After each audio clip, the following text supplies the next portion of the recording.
and contributor to numerous studies and publications on economic policy, transparency, accountability and governance, human capital development, and Africa economic prospects. Once again, the Chancellor, sir, distinguished ladies and gentlemen, it is this accomplished, gallant and special citizen, this renowned economist and chartered accountant, this excellent and committed person, and a humble wife and devoted mother, that is the Convocation lecturer of the 30th Convocation ceremony of the Federal University of Agriculture, Abeokuta, Dr. Obiageli, Obi, Katryn, Ezekwesili.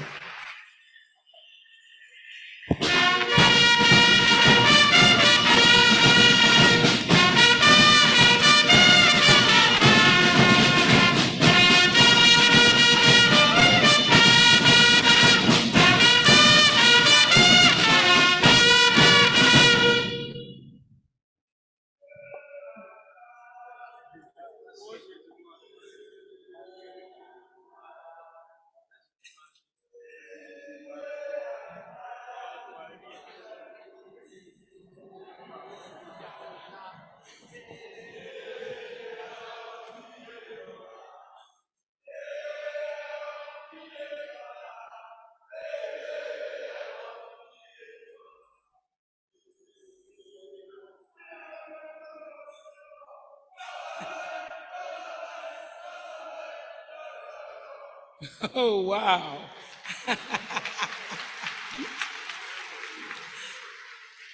That is really awesome. Thank you for welcoming me with that lovely song, extolling academia. It is not every day you see people around our continent being excited about intellectual activities. And so I am really happy to hear the younger generation of Nigerians say that this is the way they have decided to be. Amazing. Your Excellency, the Obang, the Pro-Chancellor of this great university, what a pleasure to see you. You still look very healthy to me. I know the Obang as a great Nigerian who has very interesting path to what he ultimately became as a traditional ruler. We want more traditional rulers of your kind. All the traditional rulers that are at this event today, I recognize your royal thrones, and I am very delighted to be amongst you and the honorees that came with you. The governor of Ogun State obviously represented the Minister of Education, obviously. Oh, we don't even have one yet. Okay. The Permanent Secretary, Federal Ministry of Agriculture, I found you. Yes, yes, representing the federal government at this event. The Chancellor and Chairman of, yeah, I did that already. You know, when I was in government, I was known as the one who didn't have any time for protocols. It took too much time. Members of the federal and state judiciary that are here, the Executive Secretary, National Universities Commission, represented, Executive Secretary of Tertiary Education Trust Fund, the Director Tertiary Education, Federal Ministry of Agriculture and Rural Development, Director Tertiary Education, Federal Ministry of Education, immediate past Pro-Chancellor and Chairman, FUNAAB Governing Council, Alhaji Umar Ahmed, CNA, Vice Chancellors, Provosts, and Rectors of all other institutions that are visiting this occasion, Deputy Vice Chancellors and other Principal Officers of the Federal University of Agriculture, Abeokuta, Deans, Directors, Heads of Academic and Administrative Departments and Units, distinguished professors and members of the University Senate and Congregation. I particularly want to say very distinguished parents of the graduating students, because you have distinguished yourselves by producing graduates from FUNAAB. If nobody celebrates you, be like the Agama lizards today and nod your heads, because it is not easy to take children through university education. And of course, the amazing graduating class of 2023 of FUNAAB, as well as the distinguished guests who are attending this occasion. I just really want to say that I left the Vice Chancellor for last, Professor Olushola Babatunde Kehinde. Thank you so very much for inviting me, together with your Senate, to be your Convocation Day lecturer for 2023. Your very distinguished academic footprints are well known to me, and I have to say that it mattered in my deciding whether to come.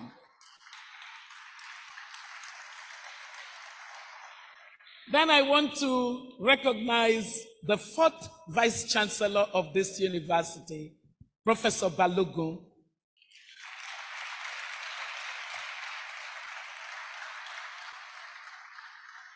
I think that those of you who are associated with this university will agree with me that when merit is the basis for choosing leadership, we do get it right.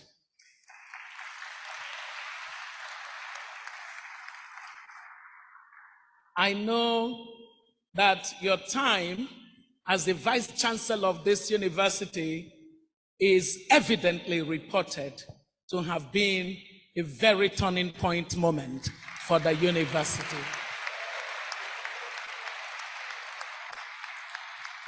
Thank you very much.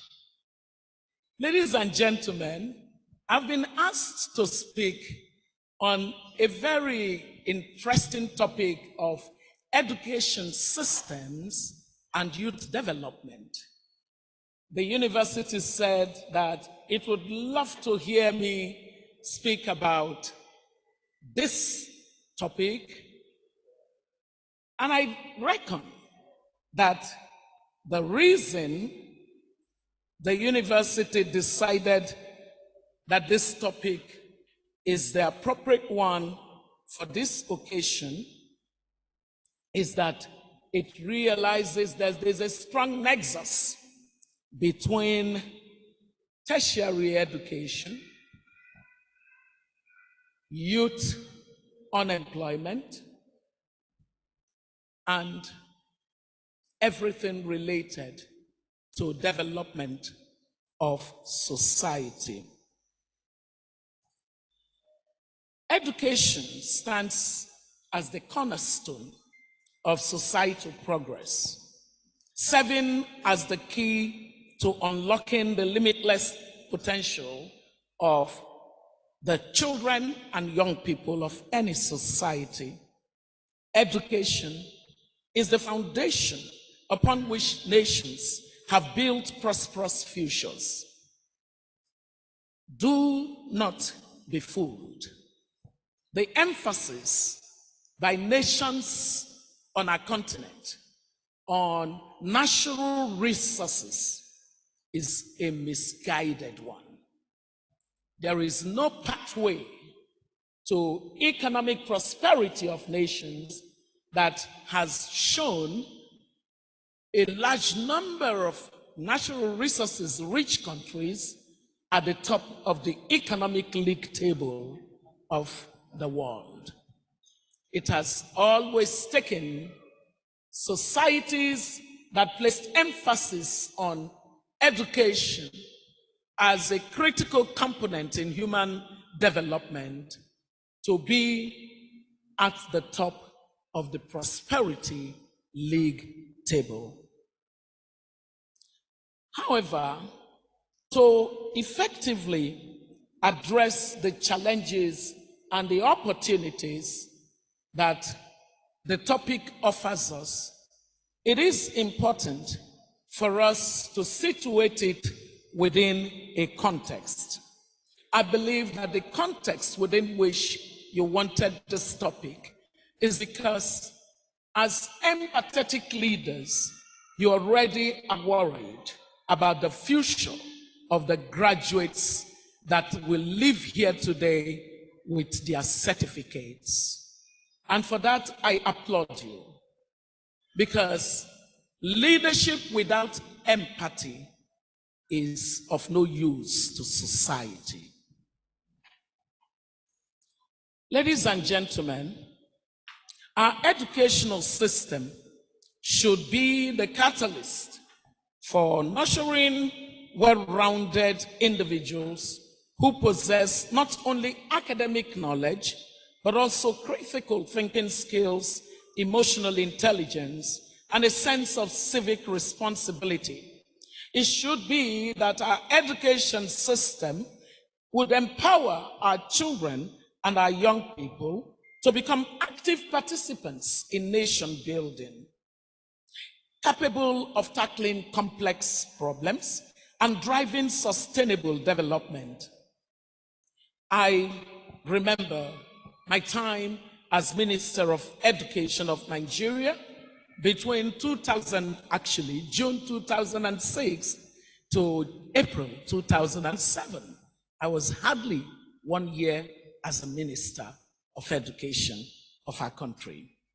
I remember that I had to frame a purpose for the Ministry of Education, because when purpose is not understood, abuse is inevitable.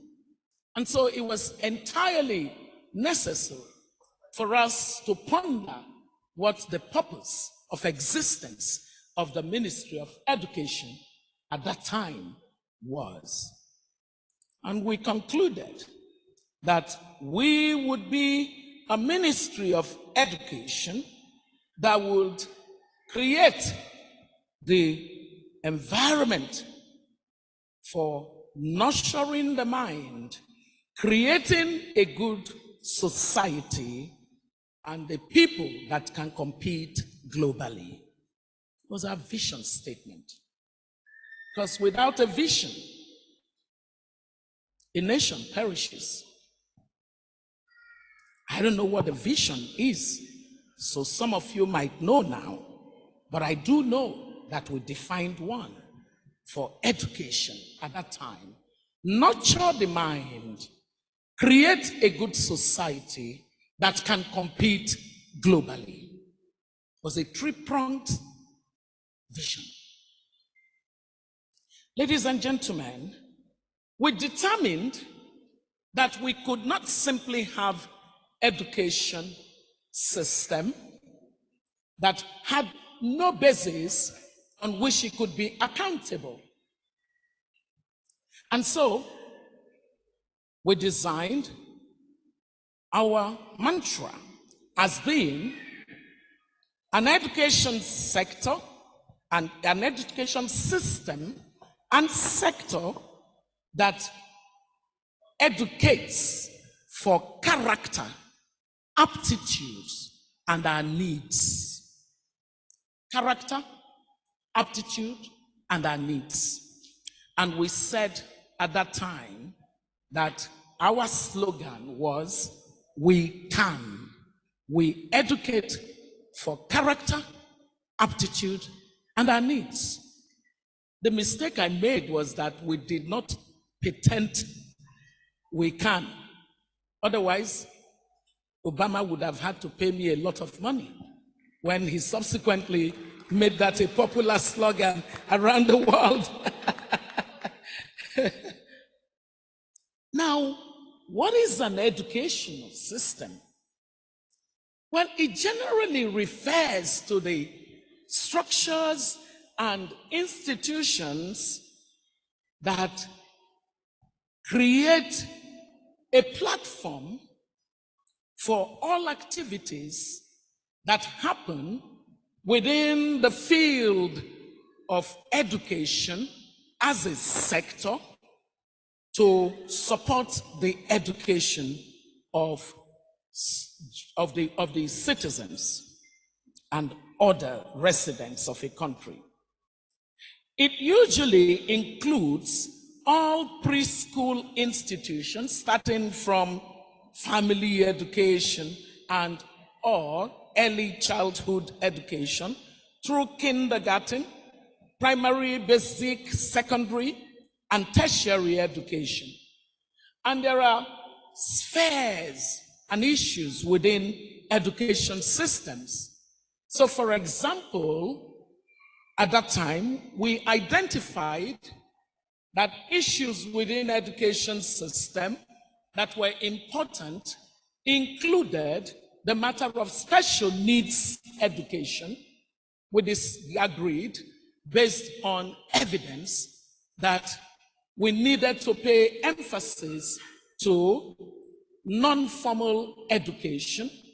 We needed to pay attention to informal, not just non-formal education, but we needed to pay attention to informal education.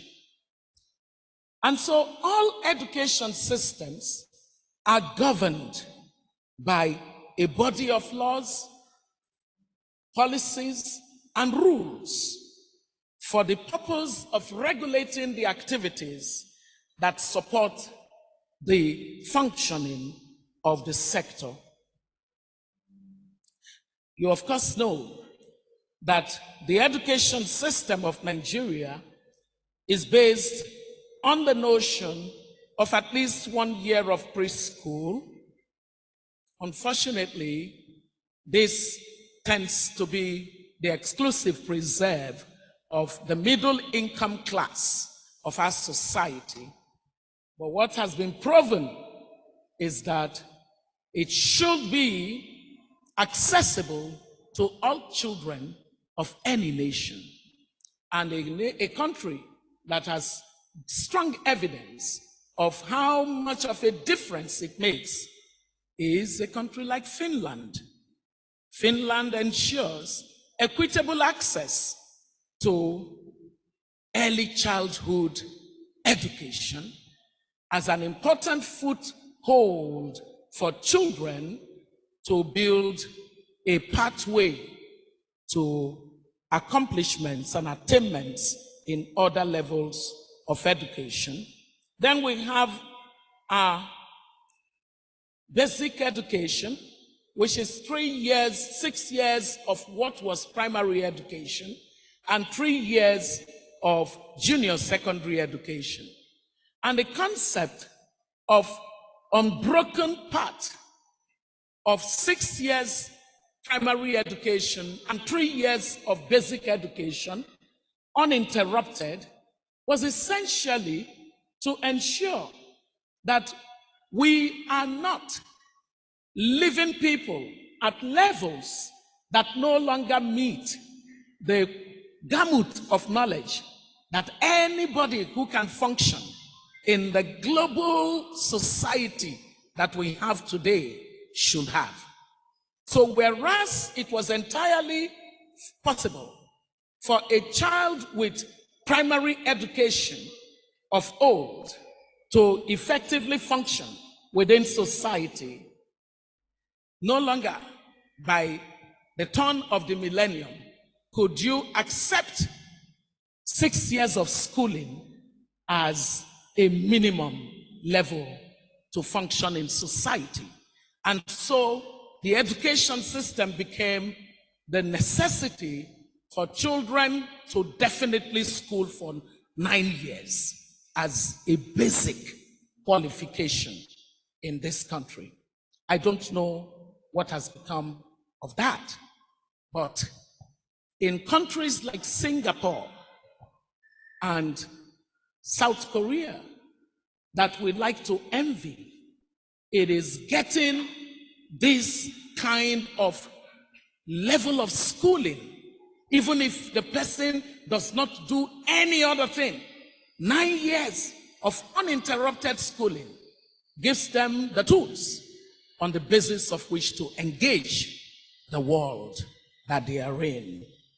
And then 3 years of secondary education, and finally 4 years of the tertiary education. It stands to reason that this strong nexus between the youth, tertiary level education, and jobs that persuaded you to ask me, a former Minister of Education, to speak to this topic is the right one. I view education system as a system. People call it education system, but they end up cannibalizing it, and it stops being a system in the approach that it is handled. We cannot cannibalize a system and get the output and the outcomes that systems can offer. Education system, as laid out, is an integrated whole. An integrated whole cannot operate as silos. Unfortunately, what we have is not a system. We have a chaotic hodgepodge and patchwork of activities that don't speak to themselves and operate to produce people who then do not reflect the national need for development. Ladies and gentlemen, a system is always interconnected. And in that interconnection, because I am one who cannot speak a word around issues of policy without evidence, I must tell you that studies and research have shown that those early years of primary and basic, that I call basic education, that is the foundational levels of education, Mr. Vice Chancellor, Sir Pro Chancellor, distinguished audience, is the most important level of education. Foundational level of education, not tertiary, is the most important of the interconnected, integrated system approach to view education. I am very well aware that I stand before a very distinguished cast of academics. Your credentials are unimpeachable. I do want to carry you along, though, and say to you that every time academics of Nigerian universities just luxuriate in their ivory towers and think of tertiary education as though it were an isolated idea, they destroy education. You should never do this. As a matter of fact, if the only message I leave with FUNAAB is for all of you, the academics of this institution, to become the greatest champion for this nation to fix foundational level education, I would have done a good job today.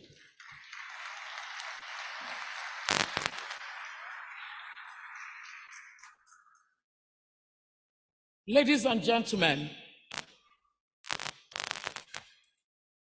research found that foundational levels are most critical in determining all other stages, especially the performance of tertiary level education. When a child has completed 16 years of unbroken schooling, they should, in normal circumstances, be ready to face society positively as an educated adult. Your topic of Nigerian educational system and youth development is of utmost importance, and therefore it becomes necessary for us to do a short evaluation of the Nigerian educational system to see how it weighs against some of the key considerations that have mattered to education systems that have delivered top performance of their citizens and use that as a basis to ace the complex issues of development. An attempt to evaluate our educational system would necessarily consider issues of access, equity, quality, and relevance. Access is really to ensure that education is accessible to all, regardless of their socio-economic backgrounds or geographical locations. It is our duty to remove barriers and provide equal opportunity for every Nigerian child to receive a minimum standard quality education. It should not discriminate against the children of the poor. Access is the basis of equality of opportunity. Economic evidence has shown that it is equality of opportunity, not necessarily equality of outcomes from those opportunities, that determine how inclusive a society can be. Inclusion, the idea of inclusivity, ensuring that no one is left behind, is the basis for cohesion, is the basis for stability, is the basis for society to make progress without creating the seeds of implosion. The middle class of our continent, not just our country, have a proclivity to ignore issues of equality of opportunity. Sadly, they do so not realizing that they put themselves up for failure. The reason is the basic concept of enlightened self-interest should guide the kinds of ways that we ignore issues of equality of opportunity for education. Those children of the poor that the middle class has left behind, they have grown to a scale where those that left them behind can no longer live in peace.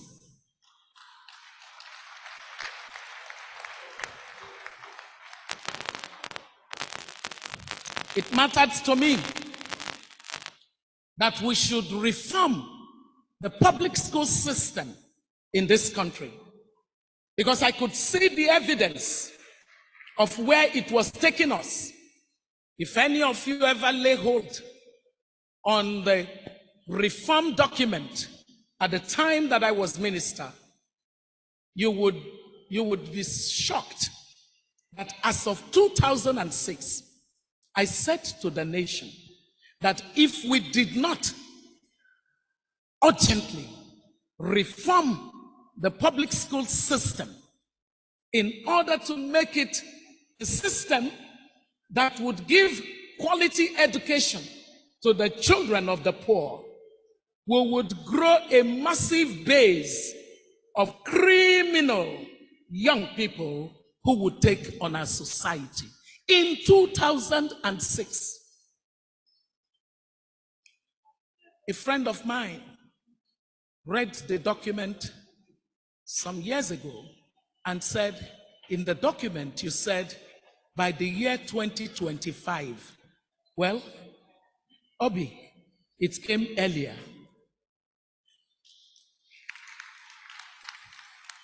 It's not a good thing that I predicted and it came to pass. I don't see that. You can't predict something that we could have solved and we allowed it to come to pass. But it happened. So, access. And I have been hearing a lot of public conversation around the issue of funding education. And so the concept of how do you finance education in an environment, in a context of constrained public resources? How do you finance all the levels of education when the amount on the table does not go round? How do you ensure quality of education at all levels when the federal budget, even if you gave it to all the universities, would not sufficiently address the needs that they have? How then do you do it? How do you walk this through? And there's a lot of emotional conversation that goes on. But let me say a simple thing to you today. Have you ever wondered how it is that the middle class are able to pay as much as $10,000 for their children to go to fancy public, private schools, for kindergarten, for primary, and then for secondary? Have you ever wondered? Are you pretending? And so why are you looking at me like that now? You brought a real person to speak to you. I'm not one of those speakers that will come and just, speak. I'm not. It would be a poor use of my time to do that. Thank you so much. You know, the middle class of this country would pay $10,000 for the most sophisticated education, private education, at primary and secondary levels for their children, and then become the most vocal people when it comes to the issue of how we can finance tertiary education. If you look at economic evidence shows clearly that the most important public investment in education is at the foundational level. It is, because it addresses this important issue of inclusion, of equality of opportunity, of equity. When you campaign and say all the monies available for education should go toward tertiary education, you are campaigning for less than 4% of those who could be educated to guzzle the resources of the nation. You know what you're doing? You're actually saying that the more than 70% of children, of families that would not go to tertiary level education should be left behind in failing public school systems, while the middle class Nigerians continue to do well for themselves. That is wicked. That is wicked.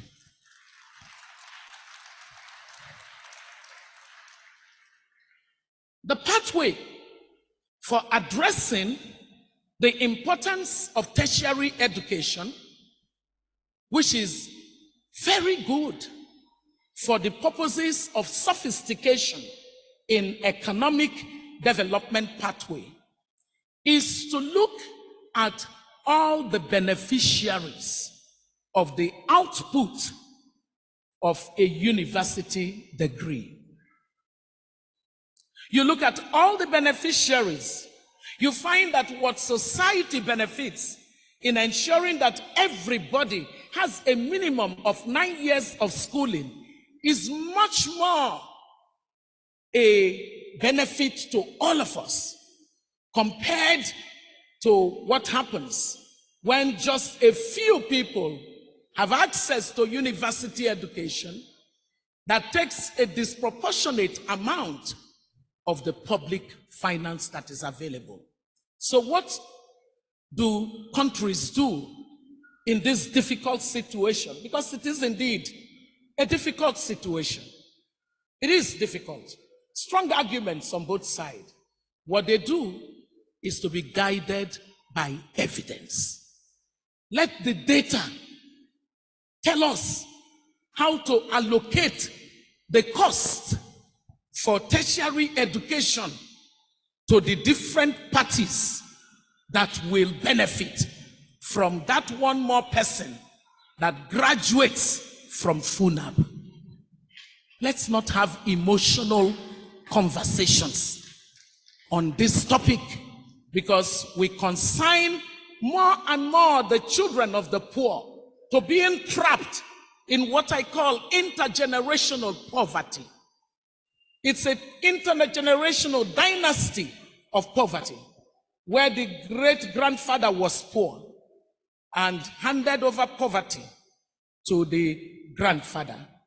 And the grandfather handed over poverty to the father. And the father is waiting to hand over poverty to the son or the daughter. We must break the chain of dynasty of poverty that is created. Ladies and gentlemen, on that conversation, what you should say to the government is, show us the data. What did I say? Show us the data. The reason is, in God we trust. All other persons must come with their data.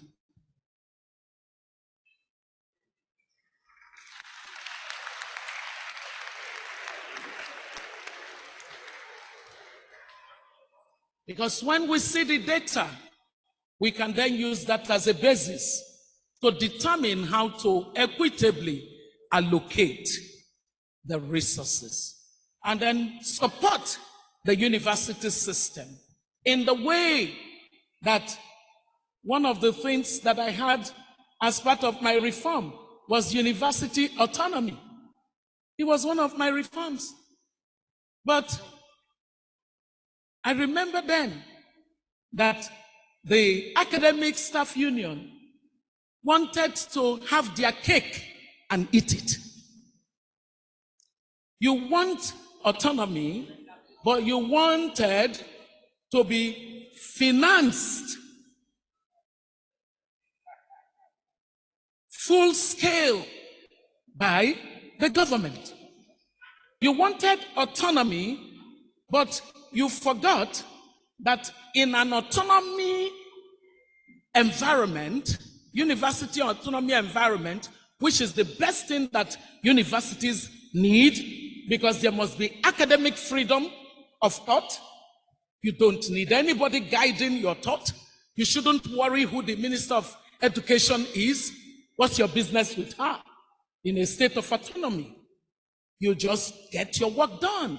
You're a professor, you're an academic, you're an intellectual, and your business is to produce knowledge.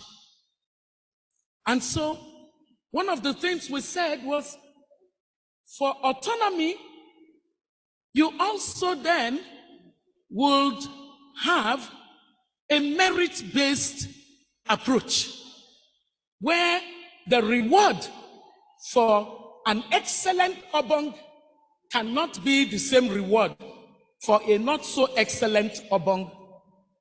Is that not easy to tell? So how do you get autonomy and want to remain with collective bargaining? If I pay an excellent obong 1 million naira, I must pay a dollared obong 1 million naira. In what society does that work? We distorted our incentive and regime mechanism to regulate behavior, and we're surprised that our society has gone dismal like this. No, let nobody be shocked in Nigeria. If we can fix our incentive and sanction system, if we can understand the power of reward for good behavior, for effort, and punishment for bad behavior and indolence, we will solve a lot of the problems that we have. Enough said on that matter. On equity, I told you that it goes hand in hand with accessibility. And the concept of equity is to ensure that even those who would normally not access quality education, we find a way to make sure they access it. That was why, for example, I don't know if the younger ones would not remember, even some of you, the older ones, if you did not follow reform measures during that administration, it would be hard for you to remember. But we actually had a policy of education that was taking education to the riverine areas, setting up education around trading parks, so that those who society have decided cannot access education would access education. We had not just the headers, because there was the nomadic education. We decided that there were other strands of similarly vulnerable people who were not accessing education. Why was that necessary? For equity purposes. Equity is something that every one of us as Nigerians must pay attention to. You don't do me when you say that blue is no longer blue because that blue is being worn by somebody who comes from where you come from. It's not me you're doing. Equity means that whatever be the case, equity is equity. Because it's the concept of what? Fairness. Ladies and gentlemen, the third thing was quality. Quality. Thank you so much. I don't know why they always have women bring water. Why didn't a man bring this water? Why? Surely there must be a man that works in the same department as herself. And he quietly dodged and gave the tray to her to carry.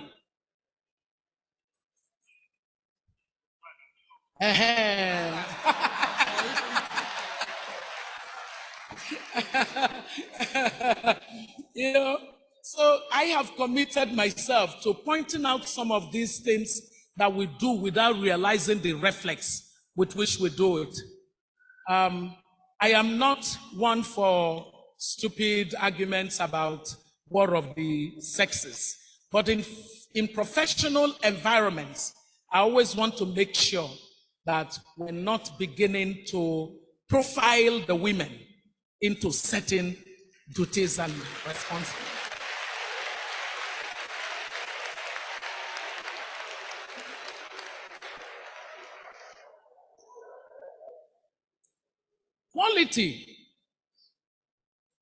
Quality not only encompasses the content and the curriculum, but it's also about the teaching methods.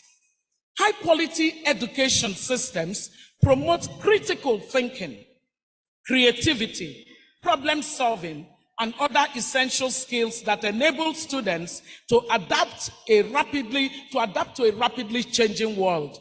I have to tell you that during my time, we had a curriculum reform. And in that curriculum reform, one of the first things that I said is, we have to take history back to basic primary level. A certain minimum level of history of Nigeria and history of the world needed to be known by every Nigerian child. So we had that reform in our reform agenda. After I left, they decided to put it where they put the rest. But guess what happens? Every day, the young children that do not know some of these things will say, Ezekwesili removed history from the Nigerian curriculum. And I read it and I say, well, you are my children, so it's not worth it to engage in any kind of this thing with you. I put history because I lived in the United States, for goodness sake. And I know that the American child you see with the level of confidence they have, it came from being told from the moment that they could reason who they are. Critical thinking was something we did not have. We still struggle with it. A lot of the times when you are engaging an African in a conversation, they don't immediately get into that critical thinking part because we're too oral. So connecting the dots ends up being an issue. Scientific inquiry, which should normally guide everything that we do, and Professor Sholari is here.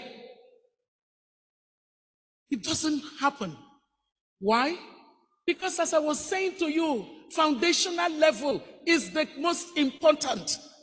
What these other societies do is that they have used the evidence that shows that children, by the time they are in the age of 2 to 3, is when their neurons is most ready to take in learning, to take in knowledge. And that when you cut them that early and got them into some critical thinking part, it would never leave them for the rest of life.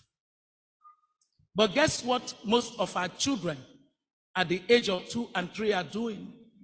They are under the umbrella with their mother selling Ogibaba. So what do you think happens? The children of Finland get on a coast of learning throughout life that is out of this world, because that's the reason every time in PISA, which is the global assessment of learning in school systems, they would come to the top. And most of the African countries, a few of them that get to be even assessed, are at the bottom. Why? Because Ogibaba every day will ossify the brain. He won't give it opportunity to to know any critical thinking. They cannot. I'm giving you evidence-based conversation so that we understand how these things. So when you say youth development, I could have just come here and say, youth, we must, no. The pathway to youth development is child development.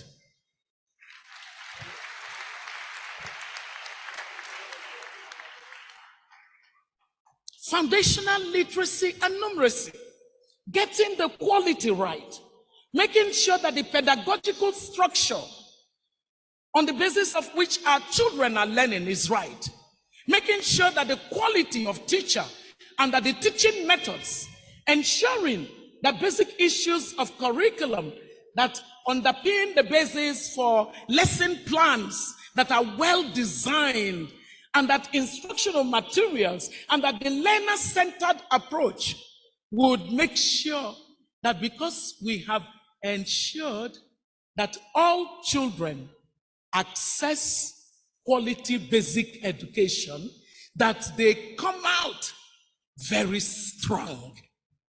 That way, we have already prepared them for youthful life.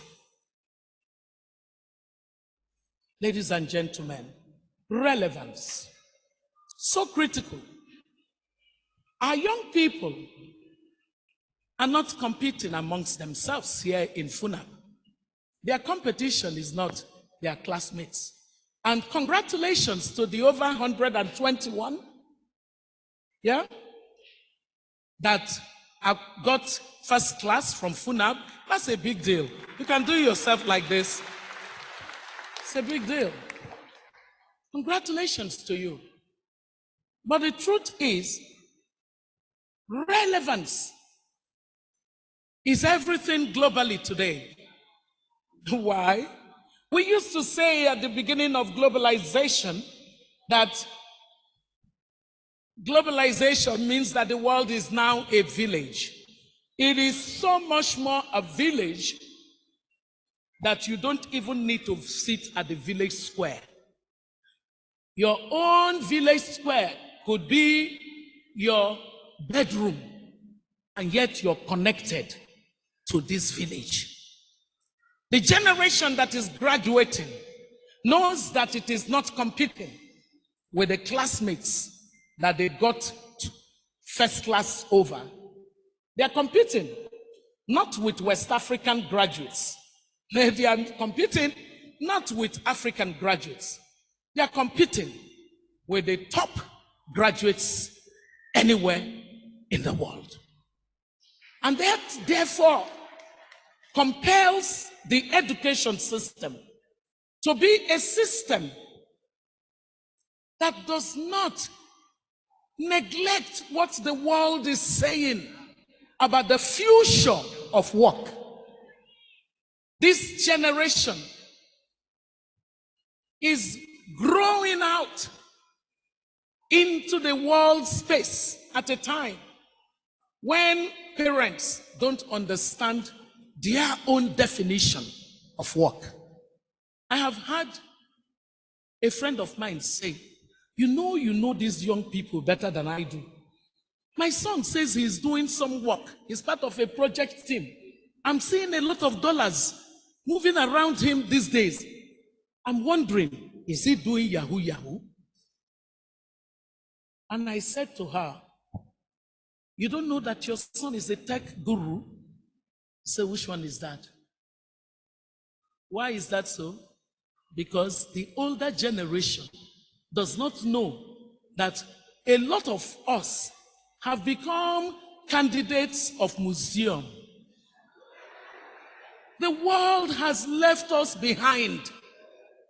You have to trust in these children because they know exactly relevance. They know. All of you faculty lecturers should actually get your students to tell you what the content of the knowledge you're giving them should be. Because they They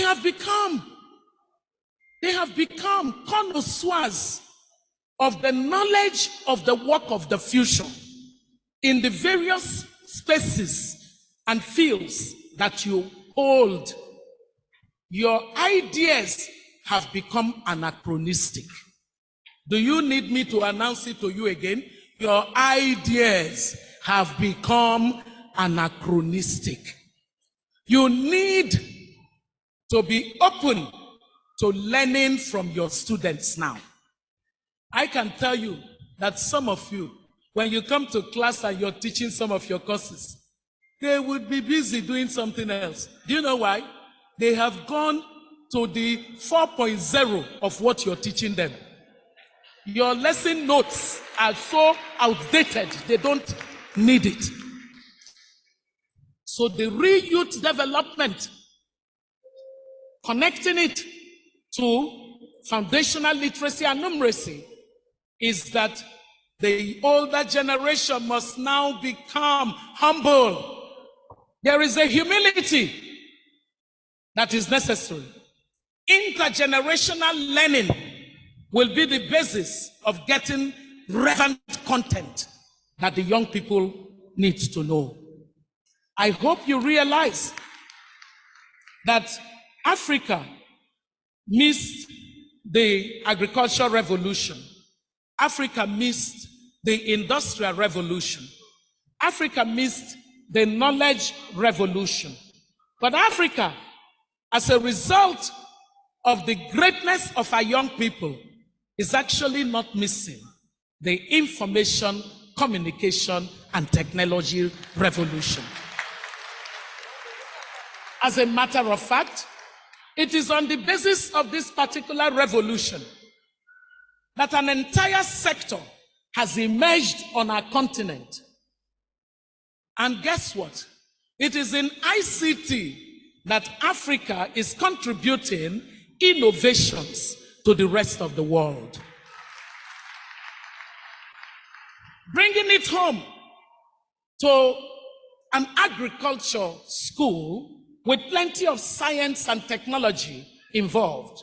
I dare say to you, my dear brother, Professor Shola, Babatunde, Kehinde, I need you to know that the best thing you can do for this university is for the students of this university to become the voices that tell the world that we have a vice chancellor, a pro-chancellor, a faculty that entirely has asked us to sit with them and to design the content of relevance of the education that we are getting. The kind of innovators that are sitting amongst your students, you cannot imagine. You have to give them the freedom for that innovative spirit to flourish. Do I hear an amen? You know, I'm a pastor's wife also. My husband is a pastor in the Redeemed Christian Church of God. So sometimes when you hear me preach, it is because I'm remembering that part of my life. So relevance, the skills, the knowledge, the mental acuity that is necessary, the digital literacy, the global perspective, that feeling of freedom that they can also ace the world. It's unbelievable. I get excited about those young Nigerians who have been able to master their art in being able to confront anybody with any knowledge from any part of the world. I get excited by them because the truth is, for too long, our continent cowered before everybody. I love it that the young ones dare to lift their shoulder and to say that they also can play at that global table. And so, for it not to be a few of them, we must fix foundational literacy and numeracy. Because foundational literacy and numeracy, ladies and gentlemen, is so appalling in our country and our continent. And I'm going to begin to wind down by showing you this terrible data. 9 out of every 10 African children are not achieving minimum proficiency level in literacy and numeracy. 9 out of every 10. We, the supposed elite of Africa, when we see that kind of a data, we should carry sackcloth and be mourning. And after we've done that, we should enter into the fiercest urgency to fix it. Because the solutions are known. There are proven ideas for reversing a situation where children go to their primary school, public schools mostly. They go enthusiastic learners, but the system fails them because they can do many years of that primary and basic education without learning how to read a text, a book, or doing a logical mathematical operation, whether simple or slightly complex, for a person at the age of 10. Ladies and gentlemen, I don't know about you, but it makes me cry. It makes me cry that we're a continent where 9 out of every 10 children are not achieving minimum proficiency level in literacy and numeracy. How are they going anywhere? They're the ones that fall by the cracks. They fall. And society continues to move, thinking it is moving. No, we're not moving. We're not moving. We're not. We must fix foundational literacy and numeracy. Our youth development policy has to start with designing a proper, inclusive, equal opportunity children policy. Because when we have decided that every child born of the rich, born of the poor, are entitled to a minimum level of knowledge that they must have, then we've become a society. This society where we all just mind our community, I wish they were even minding community. Just mind they themselves, their wives, and their children. No, we can't do that. I can't do that. I can't do that. You can't do that. Why? Because we're so privileged. Do you know what kind of privilege we have? Those of us that are at this level, in this hall, it's an incredible privilege. It's an amazing privilege. How then can we be so privileged and not realize the privilege that we have? My father of blessed memory would say to us in those days that the only use that privilege has is that you would use it to create privilege for others. Otherwise, he says, there's nothing to privilege other than using your privilege to ensure that many more people are privileged. We are not doing right. 9 out of 10 children are failing to learn. They are in school but not learning. There was a time that the whole world was about access. All children must go to school. Well, they turned up in school, but they are not learning, ladies and gentlemen. So what youth policy are you developing for people who you failed to give the opportunity to learn? And now they are young men who have found a way to enter into your university, but they can speak there is.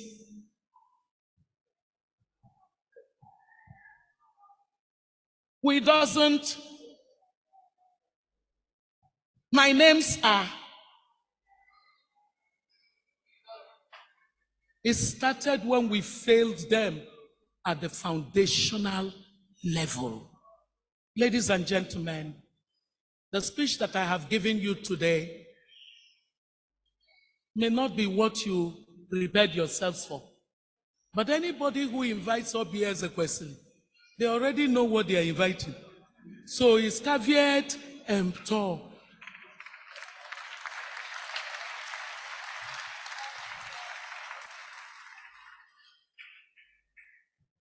We must fix foundational literacy and numeracy, because the way that FUNAAB must look at this is we're already entering the ranks in global rankings, right? So a recent ranking found us, FUNAAB, to be #1 on the government-owned institutions. That already tells you that there's something there, right? But that something there will not unlock fully until we actually are championing the improvement of foundational literacy and numeracy, so that the raw material that we're receiving from that level of education is a higher quality raw material. If you have a damaged raw material and it lands at the doorstep of FUNAAB,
Horseshoe Oniginde.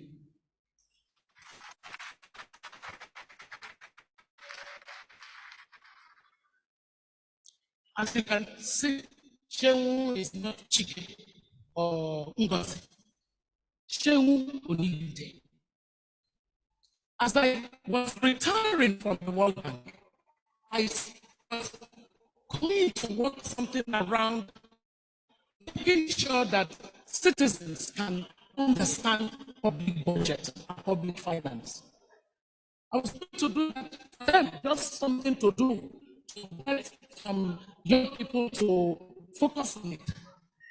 Except that this young man who graduated from your school already left his job. Let's do exactly the same thing. And when I met him one day, I saw a child well raised at home.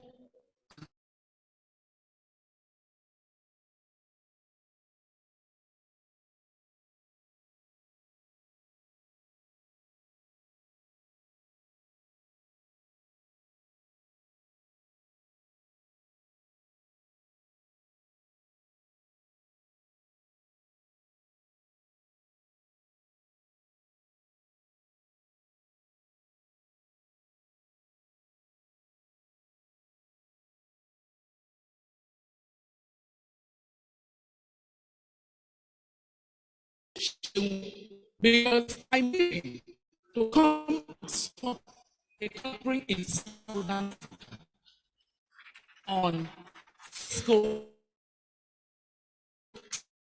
Why am I telling you this, graduates? Because he raised us and he said, is the greatest currency you can have. Currency, including the currency of a certificate. When many more people can show certificates better than yours. But you see, character, it cannot be bought. It is something entirely dependent on the choices that you make going forward. As you go to face the world, I hope another word that I got from parenting, that it is entirely okay for you to negotiate your view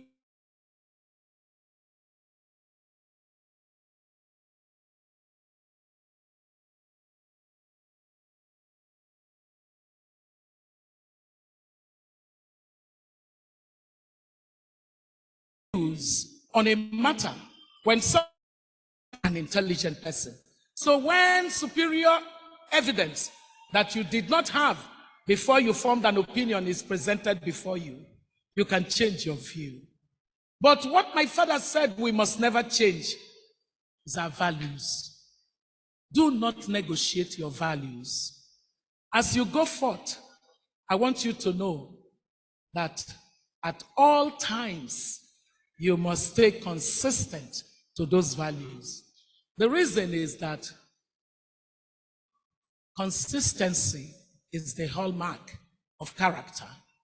And that's why I leave every one of us with a quote, again, of my father, because as you can see, I love him and my mother so dearly.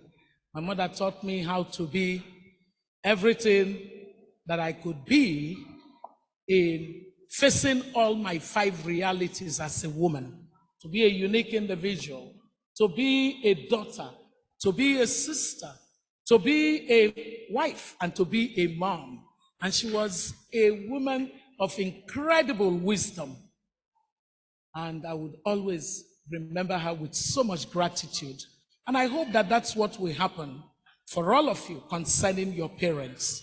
Because my father ended on the note around integrity and said, integrity is not complete until it is consistent. I thank you.